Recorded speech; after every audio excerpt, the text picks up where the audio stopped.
Good morning. Thank you for joining INSA for Coffee and Conversation with John Sherman. I'm pleased to introduce INSA Executive Vice President, John Doyon.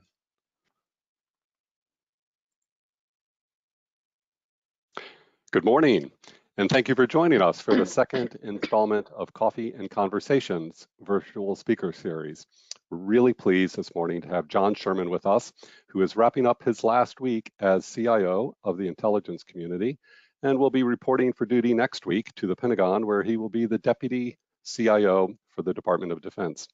This morning, John will share some of the top leadership lessons that he has learned over the course of his career.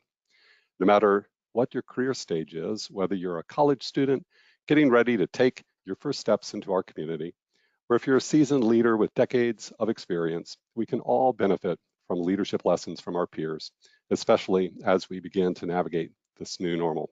So I look forward to what should be a really great and interesting conversation this morning. Before we begin, a couple of housekeeping notes. We hope to make this as interactive as possible.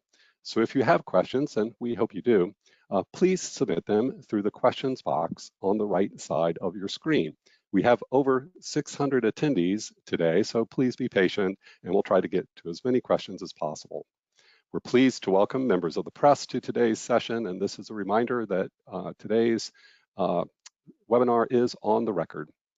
Also, I want to let you know John Sherman has provided us a copy of recommended books, and a PDF of this is in your also on your screen in the handouts section, so you can help yourself to a copy of that. And finally, I'd like to thank our sponsor, Worldwide Technologies, for their critical support of this program. We simply could not provide this premier level of programming without support from our partners.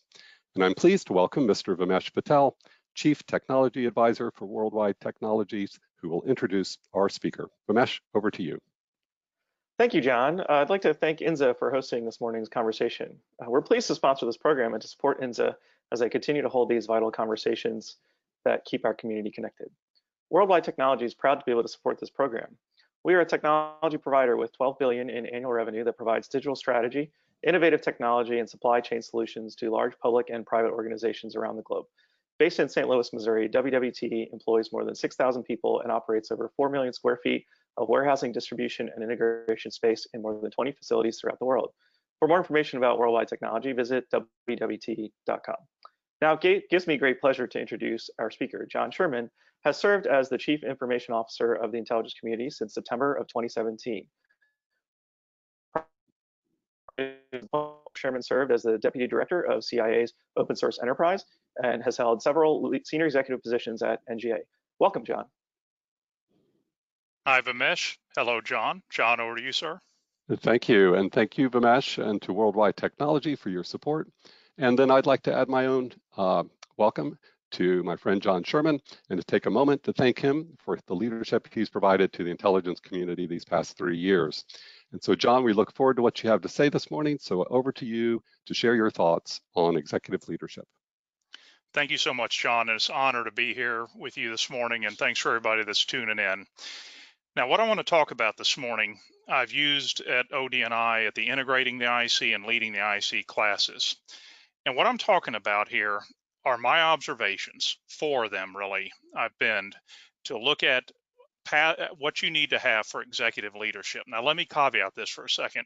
When I mean executive leadership, I've watched amazing women and men, and you've seen some of them here on the INSA broadcast, like Sue Gordon, Ellen McCarthy, Kevin Miners, George Barnes, watching them in action and having the opportunity to operate at this level a little bit of things that I wish I would have been told when I was an imagery analyst back at NEMA, NGA, et cetera, on things that I would have needed to learn on this. And the other thing I want to caveat too is, if some of you listen on WTOP Drive Time Radio and you hear that local pastor said, not a sermon, just a thought, that's exactly what I'm talking about here. I'm not implying that I've got this down pat, but these are things that I wish I would have been told and that have served me well as the IC CIO, and I think have helped posture me to be Dana Deasy's deputy over at the Department of Defense. So I just wanted to outline this. And then one other thing too, when I talk about leadership, there's basic leadership we all need to do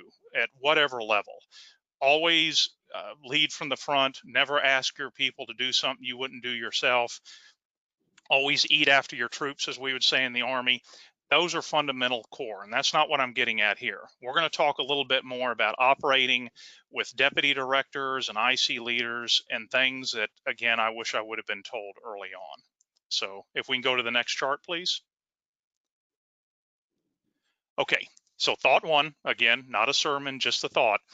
Careers can take very unexpected paths, so be flexible and learn, which is exactly what I've experienced here. I remember the day when I was entering on duty at CIA, sitting in the CIA 101 class, and at the time George Tenet was the DCI, and I was looking around the room and I was thinking, you know, someday I'd like to be a leader and moving up there. I'd been the Corps Commander at A&M and I'd been an Army officer, and you really don't know kind of what path you're going to take. Now, I'll tell you, over the last many years, career services at many of the agencies have provided structure to officers coming up through the IC. But I'll tell you, if for all the money in the world, I would not have bet you where I would be right now when I started as an imagery analyst looking at Middle Eastern military forces. So on the chart here, you see a little bit about my path and some photographs at the bottom, starting with me as an Army officer on a Bradley fighting vehicle and moving up through working in the Iraq branch at NEMA, and then shaking President Bush's hand after serving in the sit room, and then most recently as the ICCIO giving a talk. Each one of these jobs, so as you look down here, imagery analyst was pretty straightforward, but going to the sit room to be a duty officer, where I served in 2000, 2001, taught me another thing about not only learning, getting out of a comfort zone, but being humble. If I can tell you a quick story, every morning and evening, at least it used to be, the duty officers do a one-page summary that goes up to the Oval and the other national security principles. It's written in a very unique, bulletized kind of way.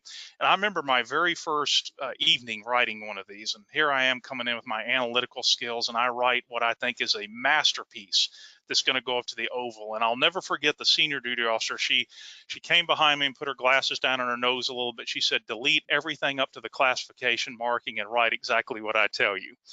That was a humbling experience, and I felt, you know, not too big after that. But you know what? I learned in the ensuing months how to write a better summary, and it taught me how to be a good duty officer. And then fast forwarding in my career, I had some other assignments serving on the National Intelligence Council for General John Landry as a deputy NIO.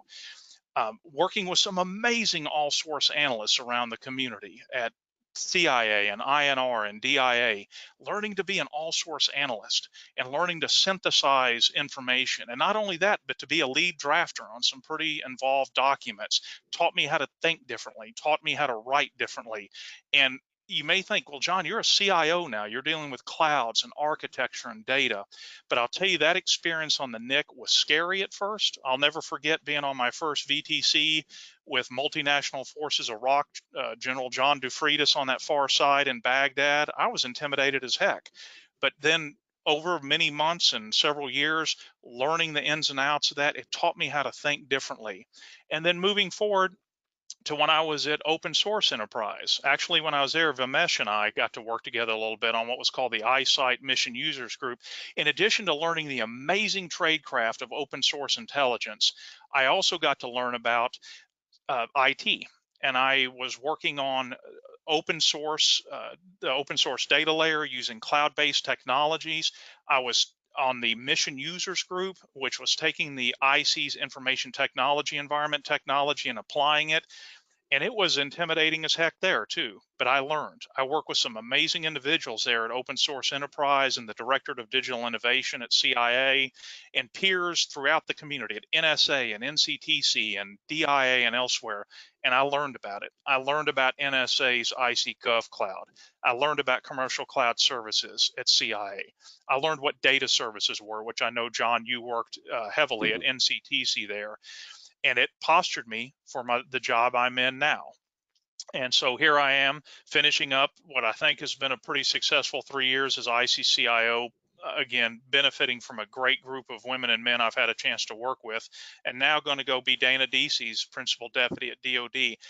None of this would have been possible had I not taken a leap into some of these jobs, which were intimidating at the time, very humbling, And back to that experience in the sitting room 20 plus years ago, delete everything up to the classification marking. That taught me to be humble, but not to be intimidated or scared. And Yeah, this is John, where I am now. you talk about an unexpected path. The thing that interests me is that transition that occurred from your analytic, critical thinking, analysis roots that brought you to the open source center, and then the next thing you're in, you're going to be the CIO for the intelligence community. You know, how was that transition for you, kind of going from the analysis background into a more technical area? Challenging, and it taught me a few things. I am the people I work with in many areas.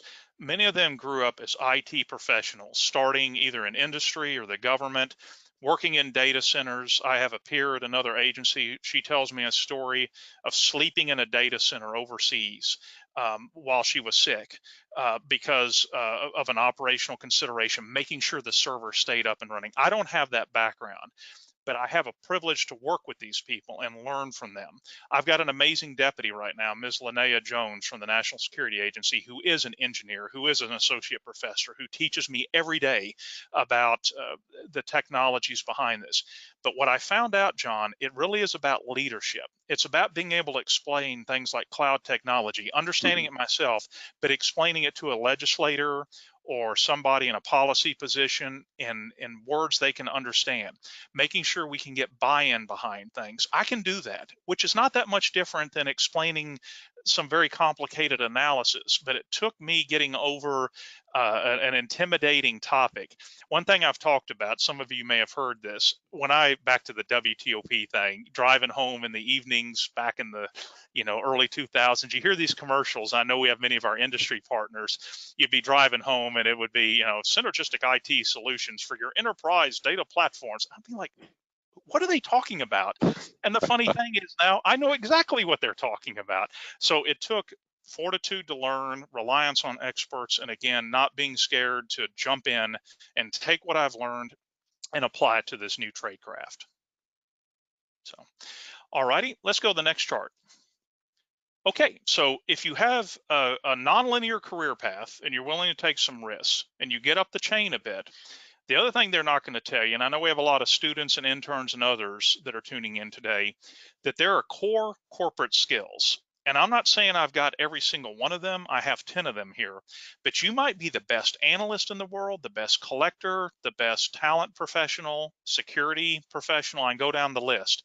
But these are the things that I not only observed from the likes of leaders I've seen over the years, the Tish Longs, the Joan Dempseys, the Sue Gordons, et cetera, but I've had to learn myself coming up now to the ICCIO level and as I get ready to go over DoD. I'm not going to hit every single one of these, but these are skills that transcend intelligence disciplines. If you want to sit at the big table, briefing the Director of National Intelligence or your agency head or deputy, you better be conversant on these things. So just going down here on a couple of them, building and developing agency programs, the budget piece, understanding how the National Intelligence Program works, the NIP, the Military Intelligence Program, understand how the CFOs interact and how you have to really present very big programs and how you present it to the Hill.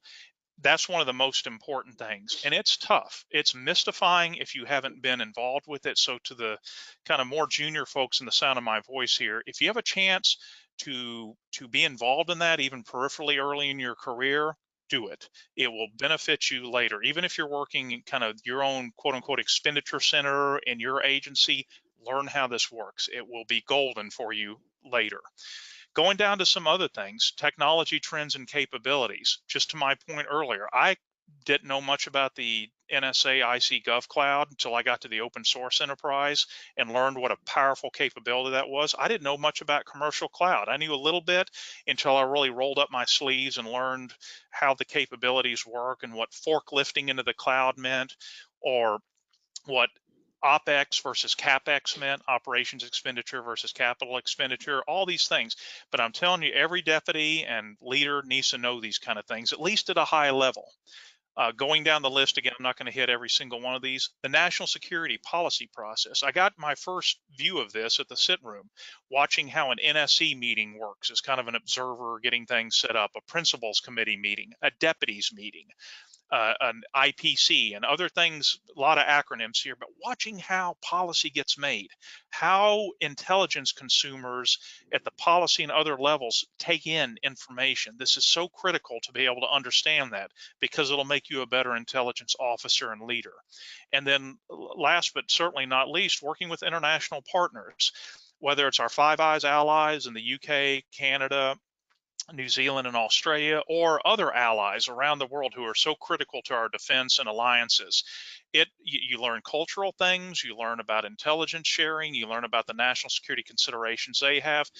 And again, I didn't hit every single one of these, but this list here that I've had, these are the things that I wish I would have been told.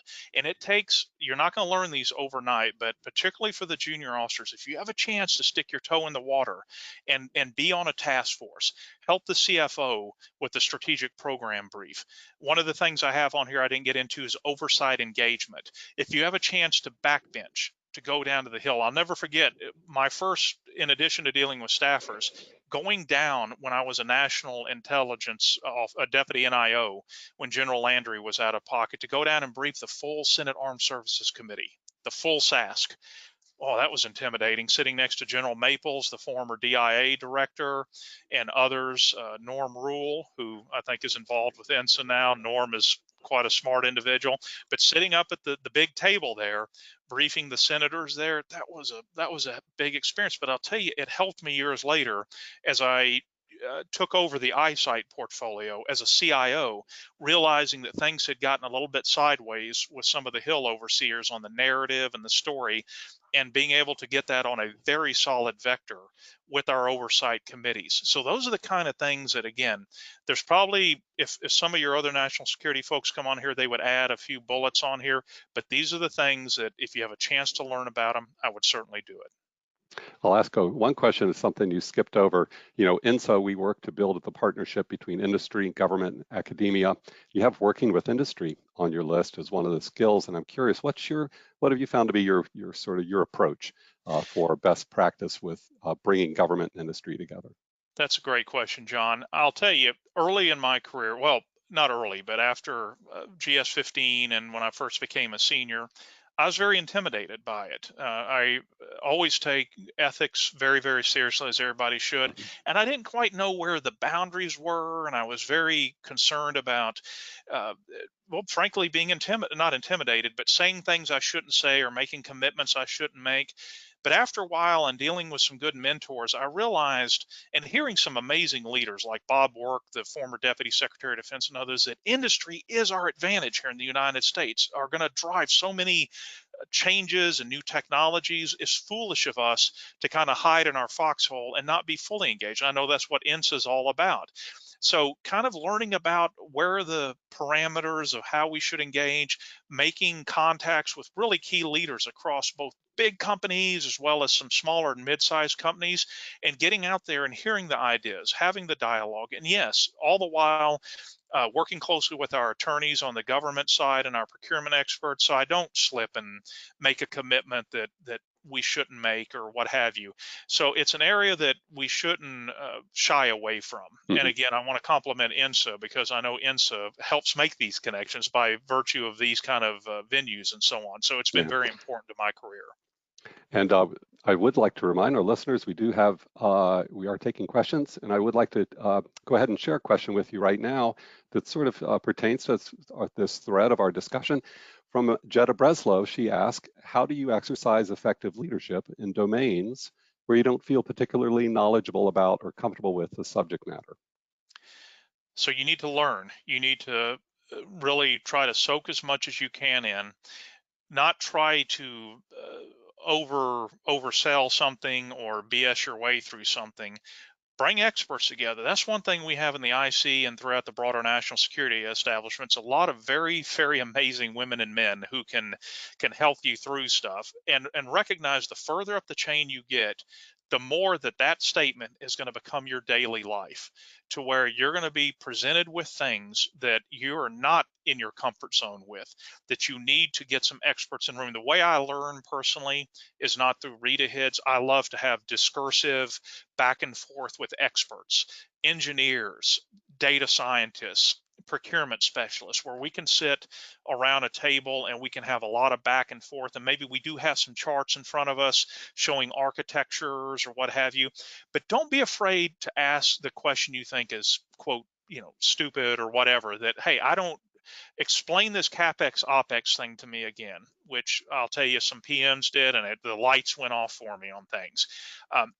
Don't be afraid to ask, and particularly as you're in a leadership role, if it doesn't make sense to you, it's a probably pretty good bet that it's going to be too arcane for those you're trying to present it to. That's been an eye-opening experience for me too, is recognizing, again, on the tech side, there's amazing individuals there that can talk IT and kilowatts per hour on server racks and everything else, but don't try to go pitch that up to oversight or somewhere else. Now, there's some amazing folks, on the Hill and elsewhere who can certainly grasp that. I think of Will Hurd, for example, and others who will immediately latch on to that. But at the same time, where you're speaking to the public, not everyone has a degree in computer science. So if you can't understand it and digest it, it's a pretty good bet for whatever decisions you're going to have to make or people you're going to present it to may have a tough time with it too. So don't be afraid to ask questions and be a little bit vulnerable and say, look, this may make perfect sense to y'all, but you need to break this down a little bit more clearly to me. Okay, let's go to the next chart. As that comes up there. Okay, no, one more back, please. Thank you. So people tell me, where you see senior executives and you think careers have been perfectly unaffected, or there's been no bumps and bruises along the way, and I'm here to tell you there are. So I'm not going to go over all these, but as you go over a 25-year plus career, what have you, you're going to have some amazing victories that you're going to look back and go, damn, we did a pretty good thing there.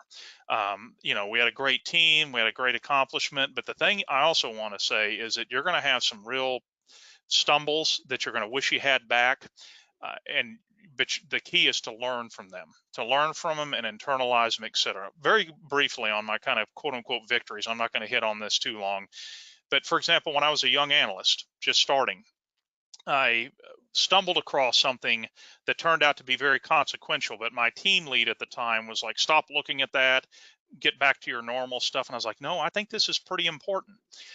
So after hours, I would go pull the dusty files out in the back. This was at building 213, which no longer exists, and blow the dust off and look at something, and ended up writing a report on it myself, and called in some experts from some other agencies. And I almost felt like I was doing this in the shadows. It turned out to be very, very consequential. It's a big find. Matter of fact, it got included in a budget justification for a whole agency the next year. And so I felt, I took the route and did the right thing there. Other stuff, I'd already talked about working on the National Intelligence Council, being in the sit room on 9/11 that morning, watching our national security establishment on that tragic day come together, make decisions with imperfect information. The team I was on in the sit room was an amazing group that we had been together for a while, and being able to make sure communication stayed up and we didn't abandon our posts in the sit room when the White House was evacuated. I felt very honored to be with that group. So those are some of the things I look back on tough days and go, you know what, we did it right. Now, going to the mistakes column, things that I've learned, again, not going to hit every one of these, but I'll tell you one. When I was in a pretty high level position in another agency, my relationship with the boss went south, and I need to own about half of that. Now, at the time, this is years and years ago, I was very upset and thought it was the other individual's fault. But over time, as I've reflected, I thought, you know what, that individual is very introverted. I'm very extroverted. I was probably over communicating. I wasn't patient enough to work through it. And you got to own your mistakes. And that, to me, now is something I look back on as something I've learned from. I hold no ill will from, and I'm glad in a way that it happened, because I think it made me a better officer. Looking down too, not being patient in career. There was a period I went through where I was very impatient to get moving on, one job to the next. And I'll give you an example where I was in the Office of Americas at NGA. I was the director of that, and we oversaw Homeland Security support and Latin America analysis and so on. That was an amazing job. I was only there for a year, and I worked with a great group that was split between St. Louis and Fort Belvoir, or at the time Bethesda, and I was learning about Homeland Security support and everything. But I left to go to another job after a year. And I look back and go, I should have probably spent some more time there learning about that. And then one other thing too, at that last bullet, working with a senior executive deputy. This is years ago too, but I was giving a deputy feedback. I said, I need you to speak up more. I was a senior at the time too. And the individual looked at me and said, John, you take all the air out of the room in the meeting. You speak so much. And that hit me like a gut punch. And I'll tell you though, I thank that individual profusely. I said, that's the best feedback I've ever gotten. And ever since then, I have endeavored to work with the deputy as a partner, as somebody who is fully invested and given a voice to. And I'll tell you, and I was just talking to Linnea Jones yesterday, the deputy ICCIO, and I think we've been able to work together like that as well. So my point is, your career, you see senior executives, you think, oh, it's been perfect all along. We have screwed up many things along our career we wish we had back, but the key is learning about it. Well, that's been a pretty a lot of variety in your career. I'm curious, do you have a favorite assignment over all these years as you get ready to leave the IC and head over to the Pentagon? I think I've had a number, but the one it's funny. The one I reflect back on when I think about all the leadership jobs I cherish, but it was when I was an analyst on working Iraq issues back at Building 213 with a great small team as an imagery analyst. And my favorite thing to do would be when a new shipment of U2 film would come in the cans, going down to the loading dock, loading it up, and being the one to come up and push the cart that had all the cans on. And we would distribute them around the branch and spending an afternoon tooling around different areas and finding new things and using our analytical skill. That sits in my heart, probably overly nostalgically, but I feel like that was one of my favorite experiences. So for you up and coming officers in the IC, don't be in too big of a rush to move past your initial experiences in the management, because I'll tell you, you'll miss it someday. So let's go to the last chart here as that comes up. All right, so I've talked a lot about skills and experiences and so on, but here's the big one at leadership too, and this kind of gets into, you can do this at all levels, but I think it's particularly important for executives.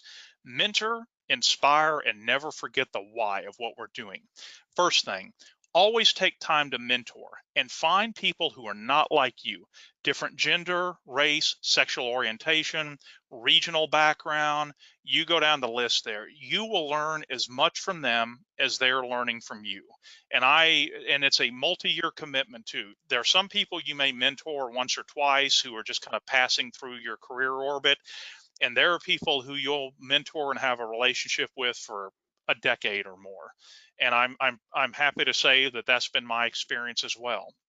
Everything from folks I've worked with at NGA to many different agencies, and I've learned so much from their own experiences. I grew up in South Texas in a very rural area, learning from someone who grew up in inner city St. Louis or Appalachia or the West Coast with different experiences, socioeconomic, other backgrounds, etc. So always take the time to do that. Always take time out. The second thing, be inspired.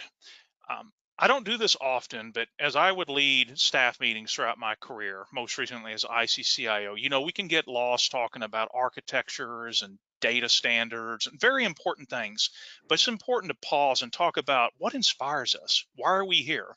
Just very briefly, I'll tell you one I shared a couple years ago that sticks with me every time and is maybe particularly relevant right now with what our country's going through after the tragic death of George Floyd.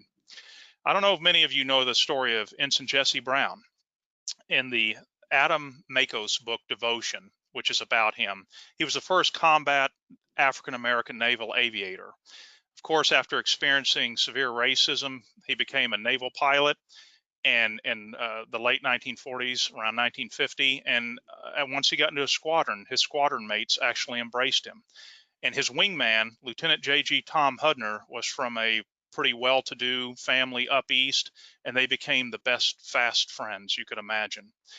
In 1950, as Marines were surrounded at the Chosin Reservoir with thousands and thousands of PLA Chinese troops surrounding them, they were on a mission to support the Marines.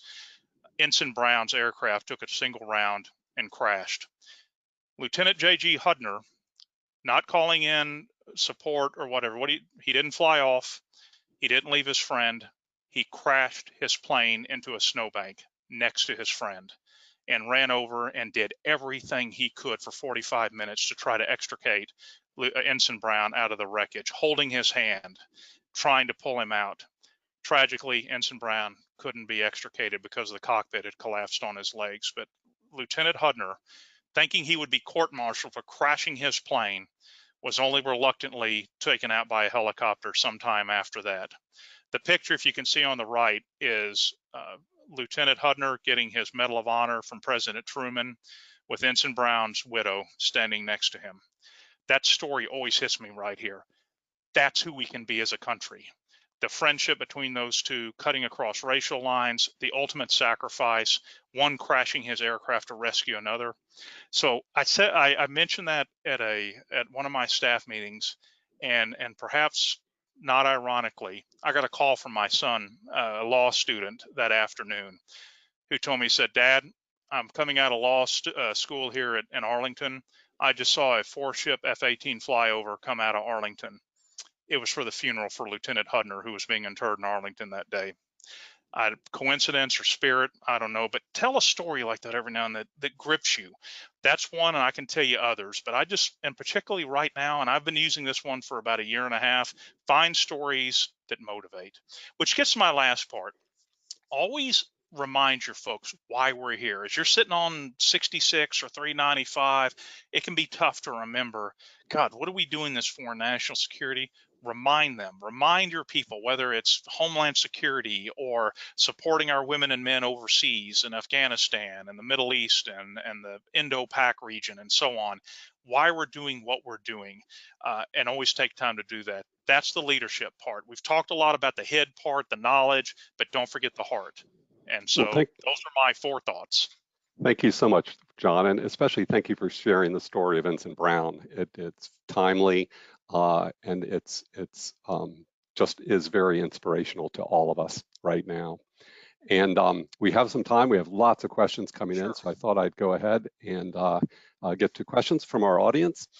And the first one here is from Robert Milford, who asked, what did you find to be the most significant organizational cultural challenges to realizing the vision of iSight?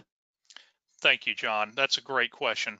iSight, again, for the attendees, stands for the Intelligence Community Information Technology Enterprise, which was initially an efficiencies drill to reduce costs by consolidating on IT services that would bring best technology forward.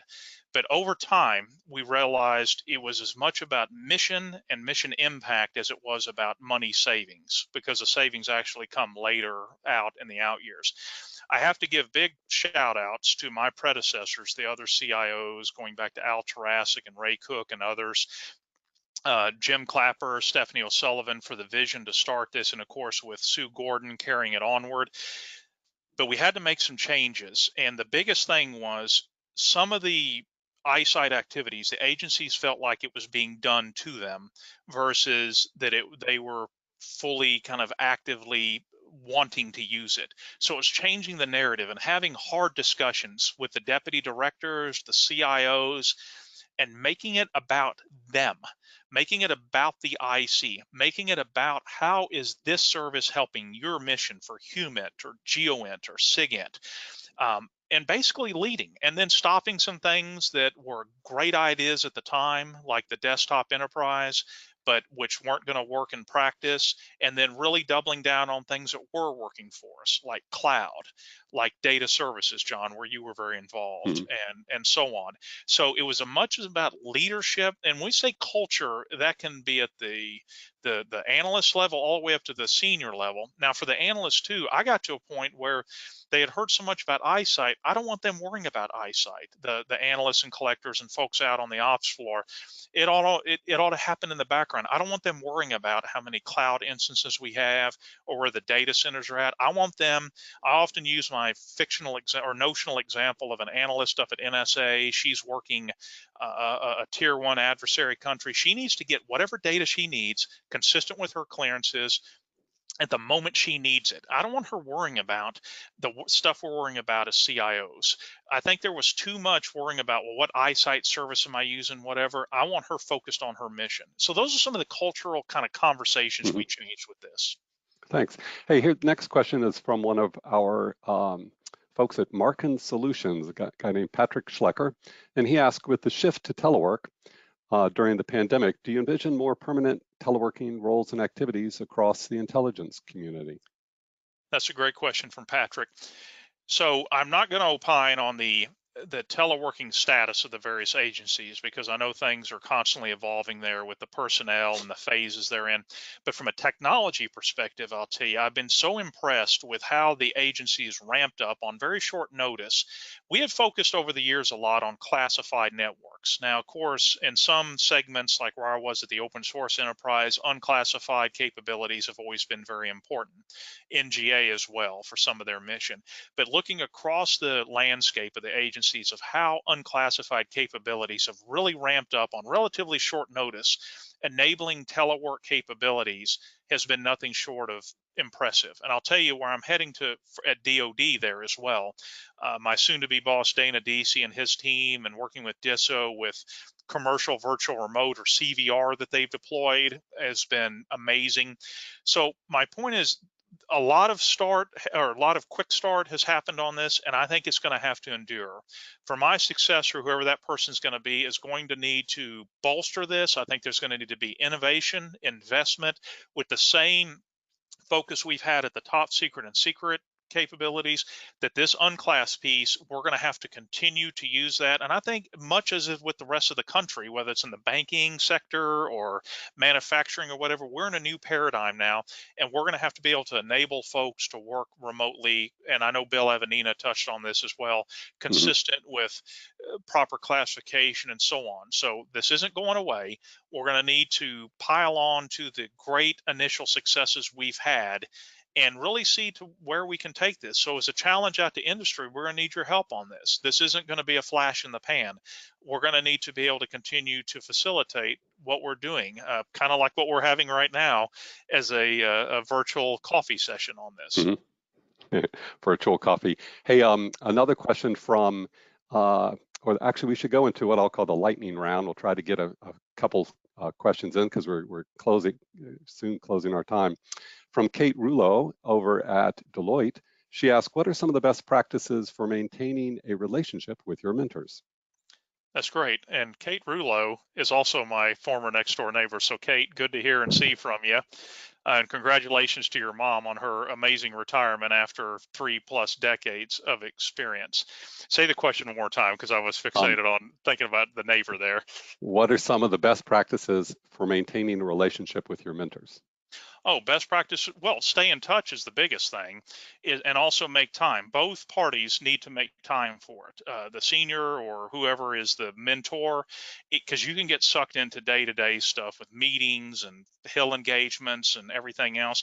And for the mentee, also to stay in touch, and it can be virtual. A lot of the mentoring I do, even pre-COVID and everything, was by virtual means. Tandberg, EX90, classified stuff, being able to talk or using a secure VTC phone works fine.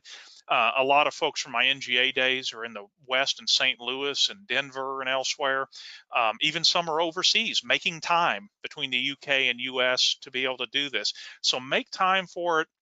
And again, it ought to be beneficial. It has been for me to both parties to learn, and then both sides to seek opportunities. I'll give you one example. One person I've kind of recently mentored, Mr. Jason Kim, He's NGA detail lead ICCIO, had me, knowing my love of history, talk at the Asian American Pacific Islander IC Summit and recently at NGA. That's something I never would have had an opportunity to do, and it expanded my horizons. I'd always researched that area, but to really embrace that and learn about the contributions of our AAPI citizen security officials, it was amazing. So make time for it and stay in touch. Okay. And I think this is probably going to be our last question. We'll see. Alex Brannick, who's a student at James Madison University, asks, what is something you wish you had known when you were beginning your career in the intelligence community? That's a great question. It's a marathon, not a sprint. You hear that euphemism quite a bit, but it's very true. You're going to have a certain, again, I kind of got to this on the career path. Wherever you are right now, over several decades, I can almost promise you, even if you specialize in one area, you're going to probably have many different opportunities to do things. Also on the marathon piece, I went over the victories and the lessons learned column. You're going to have some great victories, but you're going to have some gut punch things too. So get ready. A lot of us on this meeting here right now remember 9/11 clearly, the gut punch that was, how shocking that was, how we came together on September 12th as a community, et cetera. There's going to be these kind of things, and the sad thing's going to be too, if you're in this business long enough, you're going to know people who have given the ultimate sacrifice. You don't quite hear this sometime, but it's going to be a long marathon. So be ready, kind of buckle your chin strap, be willing to learn, be there for your teammates. And one other thing too, if I didn't hit on this earlier, I want to hit on it now. If there's ever a team sport, this is it. I would not be anywhere where I am right now without the great group of CIOs I've had a chance to work with across the interagency. What an amazing group of individuals I've had a chance to work with. And back to that Iraq team 20 plus years ago, wow, some of the best analysts I've ever had a chance to work with. So make sure you tap into your team as well. Well, thank you for that and for all of your comments this morning. John, I'll ask you, do you have any closing thoughts for us? Just that I want to thank folks who are in the national security space, whether they be in government, industry, academia, nonprofits, et cetera. Thank you for what you do. This truly is a team effort, particularly in technology. I would ask, as we go through a challenging time for our country right now, obviously with the COVID crisis, I've referred to the George Floyd incident and how our country is reacting to that. In the national security space, we got to keep pressing on. The citizenry, from the reddest of the red state to the bluest of the blue state, is counting on us to do our jobs. Keep focused on our objective here. And I just want to say thank you to what you do. And we are, back to the teaming piece, we are a large team here, and we're going to get it done together. So John, thank you for the opportunity to be here today. Well, thank you so much. We've really enjoyed you as our guest and for sharing your leadership insights. And John, you've had an impressive career in the intelligence community, and you will be missed. But I guess it's good news that as you head over to the Pentagon as the Deputy CIO, you'll still be in a position that can help us to address the national security challenges that our nation faces. Thank you everyone online for watching, taking the time to join us this morning. And of course, I want to thank Worldwide Technology, our sponsor for today's program. We hope you'll join us next week, where we will have a coffee and conversation with the legendary Charlie Allen. And also looking ahead into July, the week of July 6 to 10, we hope you'll join us for our reimagined program, The New IC. We have a terrific lineup of speakers, and also in the handouts section of today's webinar, you can download a flyer or you can visit us online for more information about the full lineup. Now, when the webinar ends here, there will be a short survey that pops up. Please take a few moments to complete it and let us know how we did. And this concludes today's program. Stay safe and healthy, and have a great day.